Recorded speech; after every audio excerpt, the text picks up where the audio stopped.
Dear friends, I greet you in the strong name of Jesus Christ, and thank you for tuning in to this video.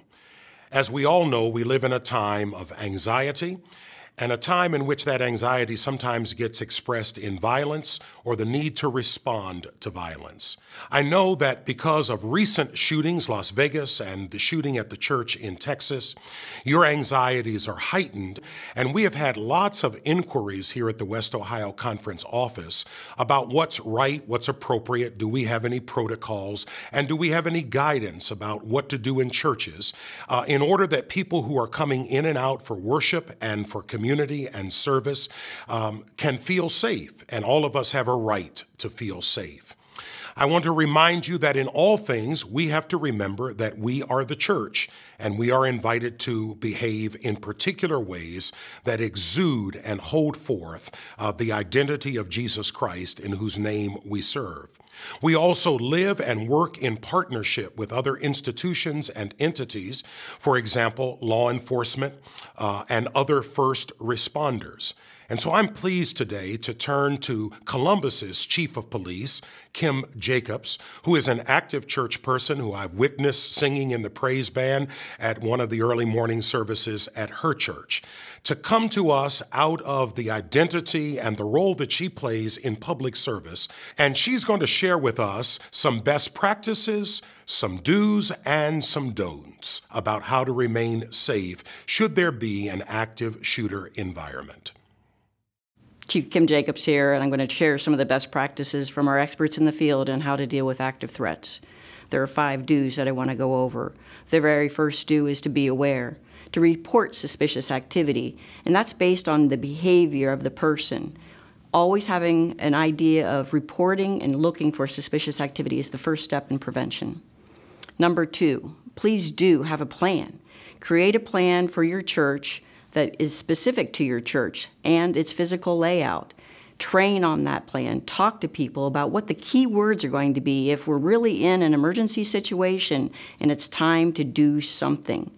Understand how we might restrict access, but also understand that that plan has to safely call for the evacuation of the building as well.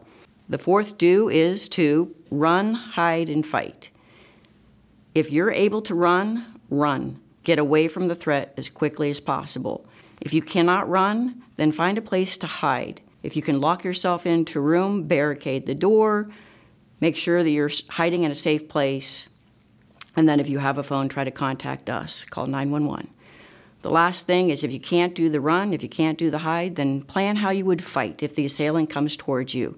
There are many objects in any building that might be used as a weapon for you to use. Whether that's a chair, whether that's a knife that might be in the kitchen, whatever that might be, but plan how you would fight against somebody that's going to physically attack you and be ready for that. People that have fought back often survive. Number 5 is the plan should also identify who your security personnel are, whether that's an off-duty police officer that is employed for the particular service that you're at, or whether that's a volunteer that is serving as security. It might be the actual usher that's just in charge of looking around. But know who that person is and report suspicious activity to them. And make sure that they understand some of your concerns, but they are the point person, and talk to them so that you understand what the plan is and they understand what your suspicions are.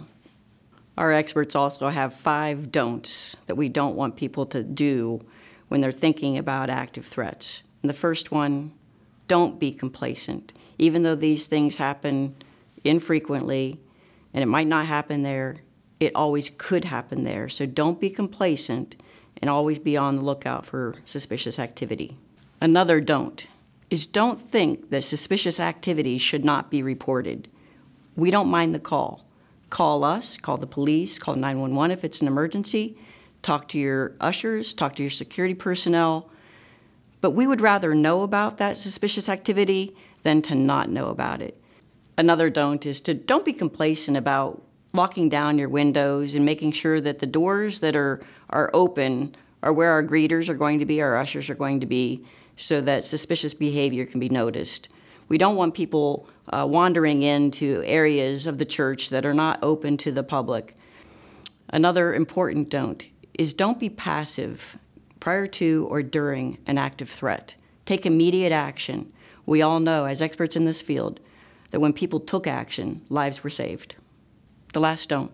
Don't be afraid to talk about mass violence and confront the problem head on. Law enforcement is a community resource and will be there to help address your concerns. As a person who cares very deeply about our faith community and also responsible for the safety of everyone in our community, I hope that you will follow these do's and don'ts.